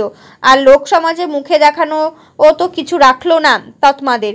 এখানে এলো না পর্যন্ত সে নবাব পুত্তুর কি ছেলেরই মানুষ করেছে, বউকা বাবার নাই দিয়ে মাথায় চড়ানোর জন্যই তো এর অত বার বেড়েছে। দেখো দেখি কাণ্ড, নোকে বেলদার আর শনিচড়া ঢাঙ্গর তাতমার সঙ্গে সমান হয়ে গেল। আরে মাটি কেটে যদি পয়সা রোজগার করতে হয় তাহলে আমরা এতদিন এর ফুলে ভাতি হয়ে যেতাম। আর এই ৩-২০ বছর থেকে দেখছি এই পাক্কি মেরামতের জন্য মাটি কাটার লোক কত দূর দূরান্ত থেকে আসে। ধনুয়া মহাতো আঙুল উঠলে এখনই ৩০০ তাতমা রাস্তা মেরামতি কাজ দিতে পারে। বাপ ঠাকুরদার নাম হাসিল। এই চোখের পর্দাটুকুর জন্যই তো ঢাঙরদের পোয়া ১২, রাত দিন পচই খেয়েও দুবেলা ভাত ডালের ওপর আবার তরকারি খায়। আর আমাদের বরাতে মকাই মাউয়ার দানাও জোটে না। একখান দা কিনতে হলে অনিরুদ্ধ মোক্তারের কাছ থেকে ২ টাকা ধার করতে হয়। ২ আনা করে রবিবারে তাকে সুদ দেবে এই করারে। এই দেখো না আমার দাখানা আর আঙুলের মতো পাতলা হয়ে গিয়েছে, ধার দেওয়া জায়গা নেই। নারকেলের দড়িটা কাটা যায় না এ দিয়ে। পয়সা না থাক, একটা ইজ্জত প্রতিষ্ঠা আছে। একটা ছোড়ার বদ খেয়ালের জন্য আমাদের সেটাও খোয়াতে হবে। পঞ্চরা সকলে বেশ তেতে উঠেছে এতক্ষণে। বন্ধ করো শালার হুক্কা পানি। তারা ওটাকে গোসাই থান থেকে। বাবাটা যত নষ্টের গোড়া, যাকে নখ অরুজটা বিশালা, সেই তাপস প্রসিদ্ধ কলিকালা। লুটিস দাও বাবাকে। চলো সকলে থানে, এ ছোড়ার ছাল ছিঁড়ে হাড়মাস আলাদা করব। চলো চলো। বাইরে তখন বেশ জোরে বৃষ্টি এসেছে। পড়তে দে জল বলে হেপো রুগী তেতর বের হয়ে পড়ে ঘর থেকে। আর কারোর বৃষ্টির কথা খেয়ালই নেই। লাঠি নিয়েছিস তো?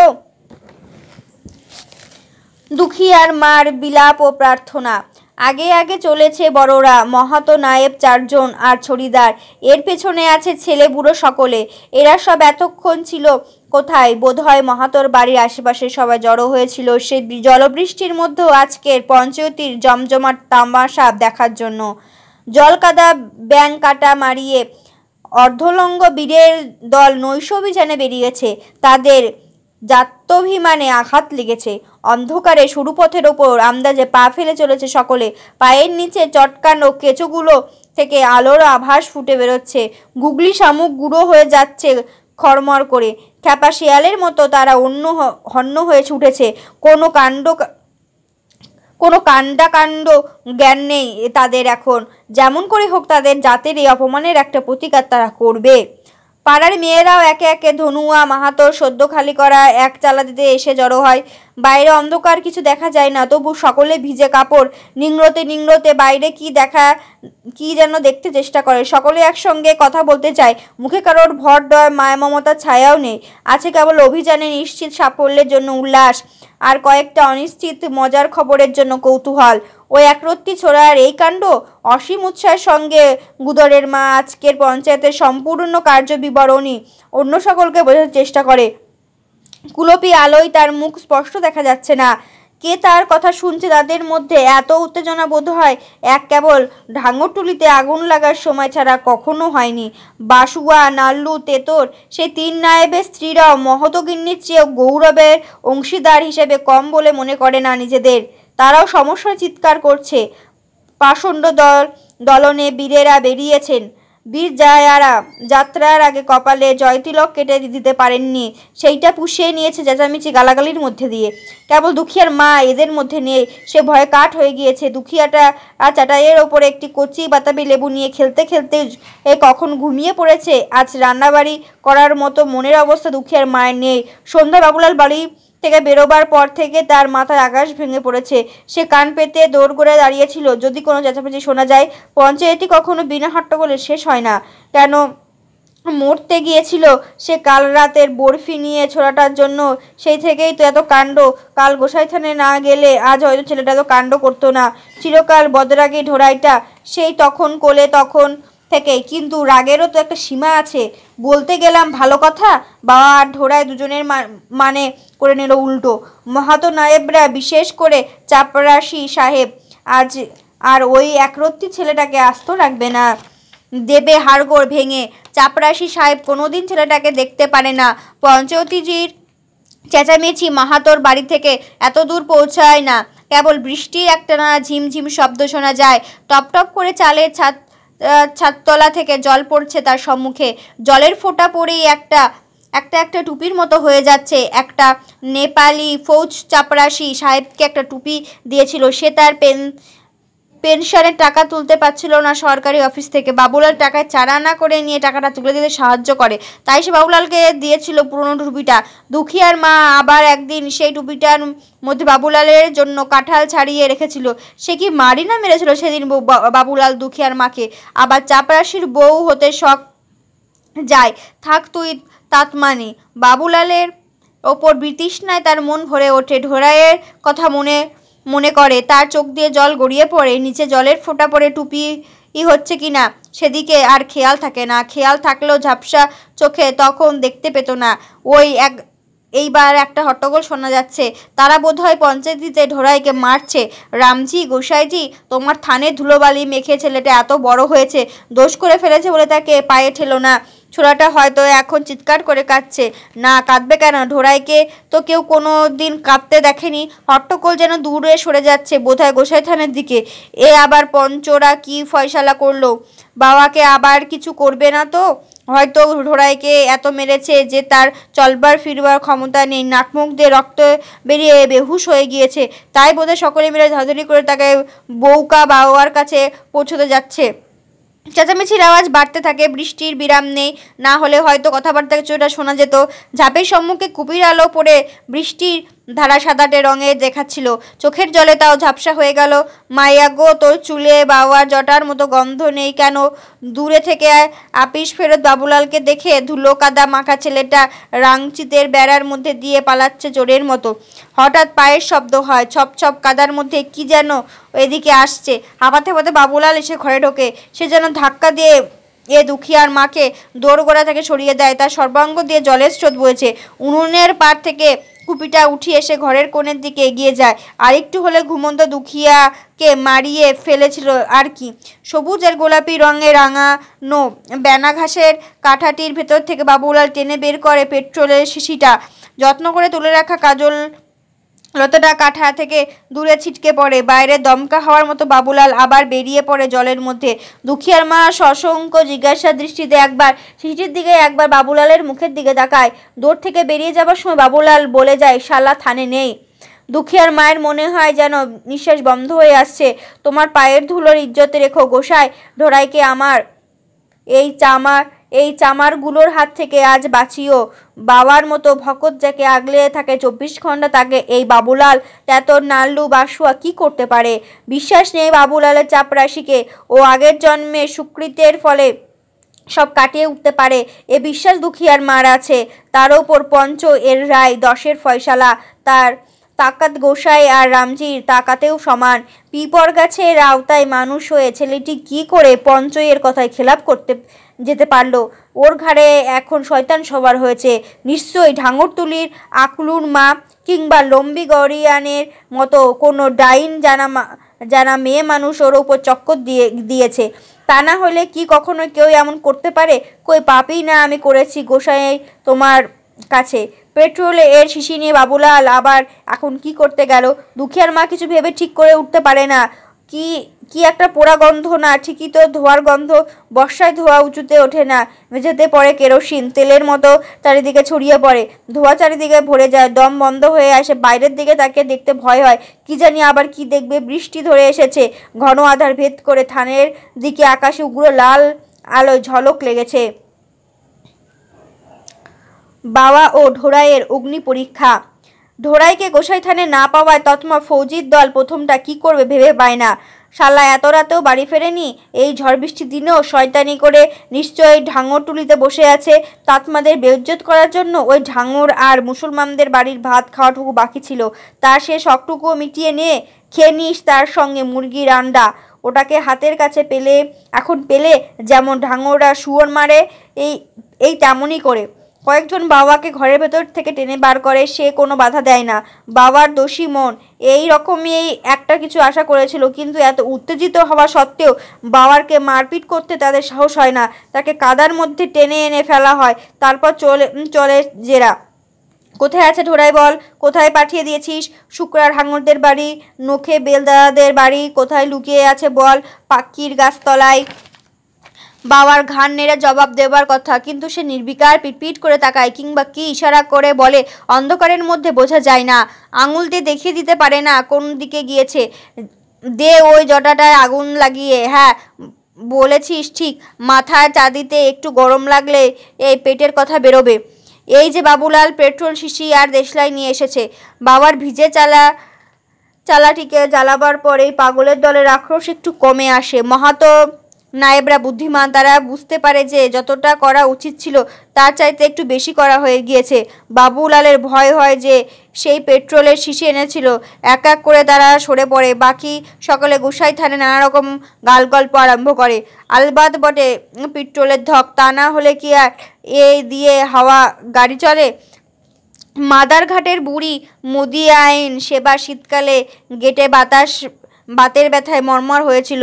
ড্রাইভার সাহেব তাকে দিয়েছিল একটু পেট্রোল। শীতে জুবুধুবু হয়ে পায়ে পেট্রোল ঢেলে সেই ঘুরের আগুনের ওপর পা তুলে ধরেছিল। অমনি গিয়েছে পায়ে আগুন লেগে, চামড়া টামড়া ঝলসে একাকার। তুই যে আবার সেই শাকরেল এর গল্প আরম্ভ করলি? খবরদার, মুখ সামলে কথা বলবি।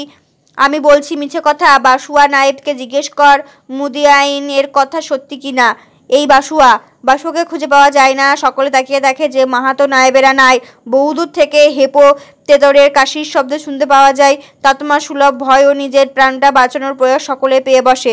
এক এক করে দলটা ছত্রভঙ্গ হয়ে পড়ে। প্রেতের দলের মধ্যে থেকে কেবলমাত্র একজন থেকে যায়, রতিয়া ছড়িদার। বাবা তার সম্মুখে মাথায় হাত দিয়ে বসে আছে। ছায়ার আগুনের স্তূপের মধ্যে থেকে কখনো কুণ্ডলি পাকিয়ে ধোয়া বার হচ্ছে। রতিয়ার বাবার কাছে ঘেঁষে বসে, হাতের লাঠিটা দিয়ে খানিকটা পোড়া খড় আর ছাই সরিয়ে দেয়। নিচে থেকে আধপোড়া হাড়িকাঠটা বেরিয়ে আসে। এ কি, হাড়িকাঠ পুড়ে গিয়েছে? এক কৃতপাপের ভার তার বুকের ওপর চেপে বসে। সকলে চলে গেলেও সে থেকে গিয়েছিল বাবার কাছে একটা প্রস্তাব আনবার জন্য। ভিক্ষে জমানো পয়সা যদি কিছু থাকে তাই দিয়ে পঞ্চদের ঠান্ডা করার চেষ্টা করা উচিত। এই সোজা কথাটা বাবার মাথায় ঢুকানোর জন্য সে কাছে ঘেঁষে বসেছিল। কিন্তু হাড়িকাঠে পুড়ে গিয়েছে পাপের গ্লানিতে, আর রেবনী গুণীর ভয়ে তার বুক দুরদুর করে। এই হাড়িকাঠের পাশে সর্বাঙ্গে রক্তমাখা রেবনী গুণীর ওপর প্রতি বছর গোসাই ভর করেন। ভয়ে ছড়িদার ঘেমে ওঠে। বাবার পা জড়িয়ে ধরতে পারলে হয়তো কিছুটা পাপের বোঝা কমতো। ঝোঁকের মাথায় একই কাণ্ড করে বসেছে সকলে। রেবুকি গুণী তো সবই জানতে পারে। এই হাড়িকাঠ জ্বালানোর কথা সে নিশ্চয় জেনে গিয়েছে। এখন তার সব রাগ কার ওপরে পড়বে সেটাই হলো কথা। আগুন আর ধোঁয়ার উদ্ভ্রান্ত পাখিগুলো অশ্বত্থ গাছের ওপরে এখনো শান্ত হতে পারেনি। অশ্বত্থ গাছের ঝলসানো পাতাগুলো ধোঁয়ায় কাঁপছে। এমন সময় দূরে চেঁচামেচি শোনা যায়। সাপের ভয়ে হাততালি দিতে দিতে কারা যেন আসছে। কি হয়েছে রে, আগুন কিসের? বাবা কোথায়? ঢাঙরের দল আগুন দেখে এসে পড়েছে। ঢোড়াই দৌড়ে গিয়ে বাবানের পাশে বসে সে সমস্ত ঘটনা আন্দাজ করে নিয়েছে মুহূর্তের মধ্যে। বাবার কাদামাখা হাত খানা নিজের মুঠোর মধ্যে নেয়। কেউ কোনো কথা বলে না। বাবা ফুপিয়ে ফুপিয়ে কাঁদে। ঢোড়াই জীবনে কাঁদেনি বলেই নিজেকে সামলে নিতে পারে। সব ঢাঙ্গরা তাদের গোল হয়ে ঘিরে বসে। রাতিয়া ছড়িদার পালাবার পথ পায় না। শনিচড়া উঠে তার দুহাত চেপে ধরেছে। বল কেঁকেছিল। রকচটা বেড়াল রাগের জ্বালায় খুঁটি আছড়ায়। এ হয়েছে তাই। মুনিয়া পাখির মতো ফ্রুত ফ্রুত করছিল কেন? বেশি নড়াচড়া করছিল কি দেব ফেলে ওই আগুনের ভিতরে? এ বিরসা বলে, পঞ্চায়েতির ভোজের ফয়সালা করতে এসেছিল নাকি বাবার কাছে? 1.5 টাকা পেলেই তো ভাতের ভোজ মাপ করে দেবে এক্ষুনি। এতবারই বলে, বাজে কথা যেতে দে। বল কেঁকেছিল। আগুন লাগিয়েছে কে? বাবাকে মেরেছিস নাকি? বাবা তুমিই বলো না। বাবা মাথা নেড়ে বলে যে না, কেউ তাকে মারেনি।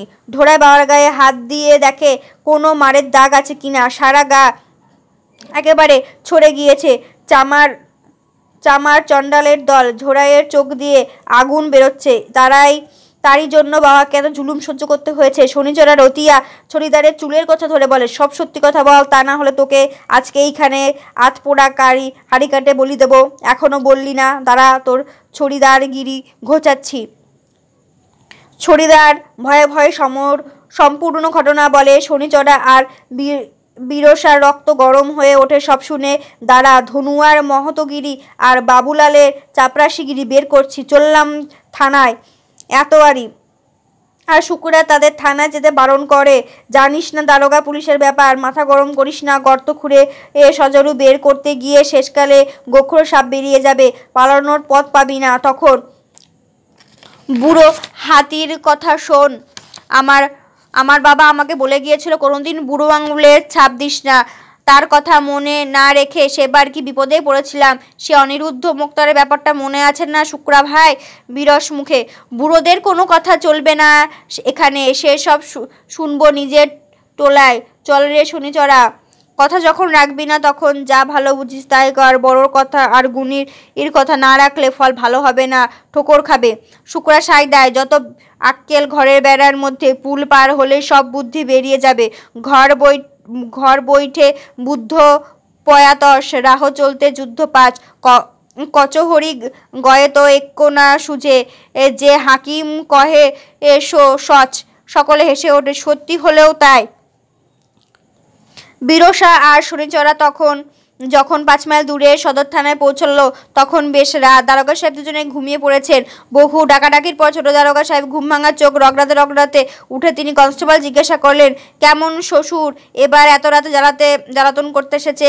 ক্যা হে কুলদীপ সিং? আবার এখন এত রাতে আইউল ইথ লাই লিখতে হবে?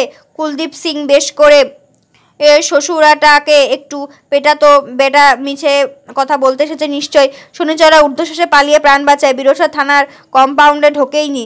থানা পর্যন্ত আসবার পর দারোগার নামে তার ভয় করে। শনিচড়া হাজার টানাটানি সত্ত্বেও তার সাহসে কুলায়নি। সে কম্পাউন্ডের বাইরে বসেছিল। হঠাৎ শনিচড়াকে পালাতে দেখে সেও প্রাণপণ দৌড়ায়। কি জানি আবার কি হলো। শহরে কাকড়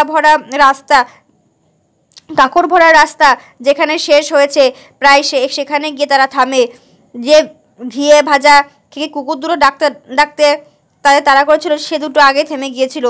সেখানে দাঁড়িয়ে হাঁপাতে সারা ঘটনা হিসেব নিকেশ করে তারপর গায়ে ফেরে। শুক্রা আর এতোয়ারি সারা বৃত্তান্ত শুনে বিশেষ কিছু বলে না। এই রকম যে একটা কিছু হবে তা তারা আশাই করেছিল। ঢাঙ্গরানিরা বলে যে, যাক দারোগার হাত থেকে যে বেঁচে এসেছিস সেই ঢের। পুলিশের নামে ঢোড়াইয়ের পাপক্ষয়। এতোয়ারি পরের দিনও প্রত্যাহের মতো জয়সওয়ালদের সোডা লেমন্ডের কারখানার কাজ করতে যায়। সেখানে ম্যানেজার সাধুবাবুকে সব কথা বলে।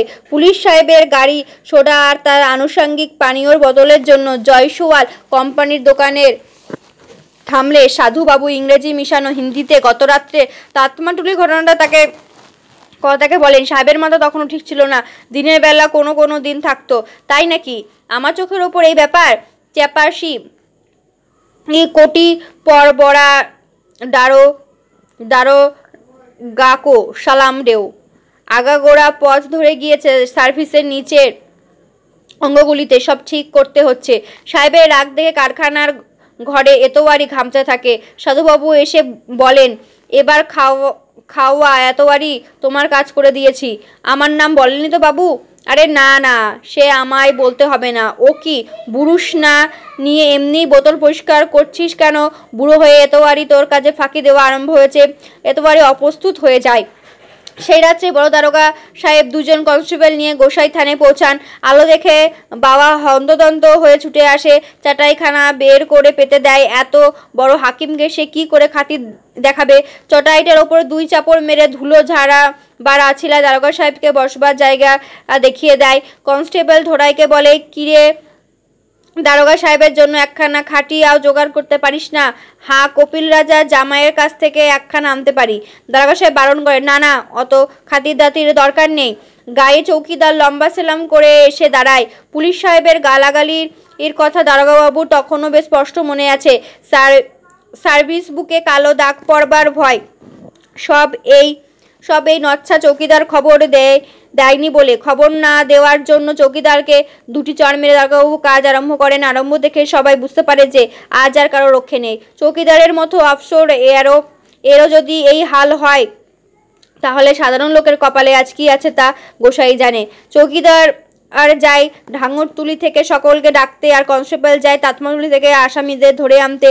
এ ঢোড়াই এত কাছ থেকে দারোগা পুলিশকে কখনো দেখেনি, তার ভয় ভয় করে, তাই চৌকিদারের সঙ্গে ঢাঙ্গরতুলিতে পথ ধরে। ঢাঙ্গরতুলিতে হুলুস হুলুস পড়ে যায়। আজ আজ আর কারোর নিস্তার নেই। কাল রাতের ছোট দারোগার মারের হুমকির কথা শনিচড়া আর বিরসার মনে আছে। ছোট দারোগার এই কাণ্ড, এ তো আবার বড় দারোগা, বাপরে বাপ। পালা পালা, চল সব গা ছেড়ে পালায়। গায়ের ছেলে বুড়ো ঊর্ধ্বশ্বাসে অন্ধকারে পালাতে আরম্ভ করে। কলেরা জঙ্গলে, পুলের নিচে, বাঁশঝাড়ে কেবল এতবারই থেকে যায়। একজনও না গেলে দারোগা সাহেব চটবে। এ শুক্রা পালায় সবার শেষে। সনবেটাকে ফেলে পালাতে শুক্রার মন সরে না। আসবি নাকি ঢোড়ায়? ঢোড়ায় ঢাঙ্গরদের সঙ্গে পালাতে ইচ্ছা করে, আবার ভাবে যে না, বড় দারোগা আবার বাবাকে কি না কি করবে। বাড়িতে দারোগা, এই বিপদের সময় বাবাকে দারোগার হাতে একলা ছেড়ে যাওয়া ঠিক হবে না। আর তার জন্য যত কাণ্ড, না হলে এতে বাবার আর কি দোষ ছিল? যাওয়ার সময় শুক্রা চৌকিদারের হাতে 4 আনা পয়সা গুঁজে দিয়ে যায়। এতবারই আর চৌকিদারের সঙ্গে ঢোড়ায় ফিরে আসে। পথে এতবারই সঙ্গে চৌকিদার ঠিক হয় যে সে যেন দারোগা সাহেবকে বলে যে ঢাঙ্গরের সকলে আজ ভোজ খেতে নীলগঞ্জে গিয়েছে। কেবল এতবারই ছিল পাড়া পাহারা দেবার জন্য। সিকিটা টেকে গুছে গুছে চৌকিদার ঢোড়াইকে বলে, তুই আবার যেন অন্য কিছু বলে টলে দিস না ছোড়া, বুঝলি? ঢাঙ্গরদের উপর চৌকিদারের এই অভাবনীয় করুণা ঢোড়াইয়ের মন কৃতজ্ঞতায় ভরে ওঠে। সমাবেত তাতমার দল সদলে এক বাক্যে বলে যে তারা কেউ কিছু জানে না। বাবুলাল পেট্রোল এনেছিল, সে তেতন নায়েব আর ধনুয়া মাহাতোর ঘরে আগুন লাগিয়েছিল। কনস্টেবলরা বাবুলালের ভেতরে আর ধনুয়াকে গালাগালি দিতে সম্মুখে টেনে নিয়ে আসে। কোথায় গিয়েছে ভেতরে নায়েবের কাল রাতের প্রতাপ? কোথায় গিয়েছে ধনুয়া মাহাতোর জিয়ল গাছে হেলাম দিয়ে বসা ন্যায়াধীশের গুরু গম্ভীর্য? কোথায় গিয়েছে চাপরাশি সাহেবের পদগৌরব? দারোগা পুলিশের হাতে বেইজ্জত হওয়ার প্রশ্ন ওঠে না। প্রশ্ন আপন আপন প্রাণ বাঁচাবার, হাকিমের হাত থেকে রক্ষা পাবার। বাবুলাল করুণ দৃষ্টিতে ঢোড়াইয়ের দিকে তাকায়। মহতো দেখে বাওয়ার দিকে। ত্রস্ত চাউনির ভেতর থেকে মিনতি আর কৃপাভিক্ষা ফুটে বেরোচ্ছে। তেতর উদ্গত শ্লেষ্মা দিয়ে দারোগা সাহেবের সম্মুখে কাশি চাপবার প্রাণ চেষ্টা করছে। আসন্ন বিবাদের আশঙ্কায় আর কাশি চাপবার আর উৎকট পয়সা তার চোখে জল এসে গিয়েছে। ঢোড়াইয়ের মনের ভেতরে আগুন জ্বলছে। এইবার ঠেলা বোঝো। দেখে যা দুখিয়ার মা, যে চাপরাশি সাহেবের জন্য তুই নিজের বাবু ভাইয়াদের বাড়ির মাইজি মনে করিস। দেখে যা তার দশা, দেখিয়ে যা তার তালের বরফি দারোগা সাহেবকে, পেট্রোল শিশির মালকাইন। হঠাৎ ঢোড়াইয়ের বাবার সঙ্গে চোখাচোখি হয়ে যায়। বাবার মনের ভেতরটা যে পরিষ্কার দেখতে পায়। সে ঢোড়াই অনুরোধ করছে, আসামিদের বিরুদ্ধে কোনো কথা বলে না। যা হবার হয়ে গিয়েছে, যাতে লোকের সঙ্গে ঝগড়াঝাটি জিয়ে রাখা ঠিক নয়। দারোগা সাহেবের জেরা আর গালাগালির বিরাম নেই। সব কটাকে জেলে পাঠাবো, সব কটার ওপর 436 দফা চালাবো, সমস্ত গাটাকে পিষে দেবো, একেবারে ছাচুদ্দু করে দেবো। মুনেশওয়ার সিং দারোগাকে চেনে না, তাই হিন্দু হয়ে থানের ইজ্জত রাখে না। মুসলমান হলেও না হয় কথা ছিল, তারা সব করতে পারে। সব আসামি বলে যে তারা হুজুরের কাছে মিথ্যা বলবে না। হুজুর মা বাপ। আকাশে চাঁদ আছেন, গোসাই আছেন, রামচন্দ্রজির রাজ্য আছেন। হাতের 5 আঙুল সমান নয়। তাদের মধ্যে যে খারাপ লোক কেউ নেই তা বলছে না। তবে সরকারের নিমক্ষে সরকারের কাছে মিথ্যা বলবে। তাদের গায়ে কেন কুষ্ঠ হয়? তারা আগুন লাগিয়েছিল ঠিক। কেন? শয়তানের বাচ্চা কোথাকার। বাবুলাল সামলে নেয়। হুজুর বাওড়ার ওই চালটার ওপরে একটা শকুন বসেছিল। শকুন বসা ঘর রাখতে নেই, তাতে পাড়ার অমঙ্গল, থানের অমঙ্গল। তাই যে ওই ঘরে থাকবে তার তো কথাই নেই। এখানে থেকে চামড়ার গুদাম আছে হুজুর, সেইটা আমাদের জেরবার করলো শকুন টকুন পাড়ায় এনে। সকলের প্রথমটাই অবাক হয়ে যায়। আসামি আর অন্য তাতমার ধরে প্রাণ আসে। এখন সব নির্ভর করছে বাওয়া ঢোড়াইয়ের ওপর। এই বুঝি তারা সব মিথ্যে ফাঁস করে দেয়। দারোগা সাহেব বাওয়ারে জিজ্ঞাসা করে যে এরা যা বলছে তা সত্যি কিনা। বাওয়ার উত্তর দেয় না। সে প্রথমে থেকে দারোগা সাহেবের সম্মুখে এরকমভাবে বসে আছে, কোনো কথা সাড়া দেয়নি। দারোগা ভাবেন লোকটা কেবল বোবা নয়, কালাও। আর সাধারণত তাই হয়। একবার যেন মনে হয়েছিল যে সে শুনতে পাচ্ছে, তাই না খটকা লেগেছিল দারোগা সাহেবের মনে। তুই বল ছোকরা। ঢোড়াই সব ঘুলিয়ে যায়, মুখ থেকে কথা বেরোতে চায় না, জিভে যেন জড়িয়ে আসছে। এত বিপদেও কি লোকে পড়ে? প্রাণপণ শক্তি সে কথা বলতে চেষ্টা করে। জোরে বল, ভয় করিস না। তুই এখানে থাকিস নাকি বাপকা নাম? এক নিঃশ্বাসে দারোগা সাহেব বলে যান। ঢোড়াই মাথা নেড়ে জানায় যে হ্যাঁ সে এখানেই থাকে। এরা যা বলছে তা সত্যি। এতগুলো লোকের ভবিষ্যৎ এখন তার হাতে। একবার মাথা নাড়লে সে এখনই তার জাতের সেরা লোকটির পঞ্চগিরি ঘুচিয়ে দিতে পারে, জেলের এর হাওয়া খাওয়াইয়ে আনতে পারে, পুলিশ দিয়ে মার খাওয়াতে বেজ্জত তো করাতেই পারে। তার মনও তাই চাই, পঞ্চায়েতের অত্যাচারের মাথাগুলোকে নিচু করাতে, এমন নিচু করাতে যাতে তারা আর কোনোদিন মাথা উঁচু করে বাবার সঙ্গে কথা না বলতে পারে, যাতে তারা ঢোড়াইকে আর তাচ্ছিল্যর চোখে না দেখতে পারে। কিন্তু বাবার চাহনির আদেশ সে অমান্য করতে পারে না। বাবার নীরবে তাকে বলেছে যে জেলে ধরে নিয়ে গেলে এদের এখন ৩৬ জাতের ছোঁয়া ভাত খেতে হবে। কোথায় থাকবে তাতমা জাতির গৌরব, কোথায় থাকবে কৌনৌচিত তন্ত্রীমা ৩৬-এ সুযশের সৌরভ। এতবারই উসখুস করে। বয়সের অভিজ্ঞতা সে বুঝতে পারে যে বাবা আর ঢোড়াইকেই সত্যি বলবে না। এতক্ষণ সে মনে মনে ভাবছিল যে গোফ মোটা জেলার বাবু রবিবারে আসেন জয়সোলার কোম্পানিতে সওদা করতে। সাধুবাবুকে দিয়ে তাকে বলিয়ে বাবুলাল আর মহতোর হাতে এই বোনা একখানা ১৭ ইঞ্চি যে জেলখানা থেকে আনাবে, এনে একবার তার ওপর বাবাকে বসাবে। তার জন্য যত খরচ হয় হোক, অনিরুদ্ধ মোক্তারের কাছ থেকে কর্জও যদি নিতে হয় তাও স্বীকার। কিন্তু সব চৌপট করে দিল ওই ঢোড়াটাই। সে বলে যে হ্যাঁ বাবুলালের কথা সত্য। কবে বসেছিল শকুন? কাল সকালে। মদ্দা না মাদি এই ঢোড়ায় ঢোক গেলে ২ দিন পরে মোচ উঠবে। এখনো শকুনের মদ্দা মাদি চেনো না? বদমাস ছোকরা, অশুদ্ধ গাছে না বসে চালের ওপর বসলো কেন শকুনটা? মিথ্যাবাদীর ঝাড় সব। ঢোড়াই এ প্রশ্ন জবাব দিতে পারে না। সে মনে মনে ভাবে এইবার বোধহয় দারোগা সাহেব তাকে মারবার জন্য উঠবেন। আর কেউ জানিস এ সম্বন্ধে? এই বুড্ডা। এতবারই সাদা ভুরু নিচে ঝাপসা চোখ জোড়া আর নির্বিকার মুখ দেখে তার মনের কিছু বুঝবার উপায় নেই। সে ভেবেছিল তৎমাদের বিরুদ্ধে কিছু বলবে, কিন্তু থানা পুলিশের ভয়ে সব কথা চেপে যায়। ঢোড়াইয়ের সাক্ষ্যই যদি এই চোরটাগুলিকে শায়েস্তা করা যায় যেত, তাহলে মাছও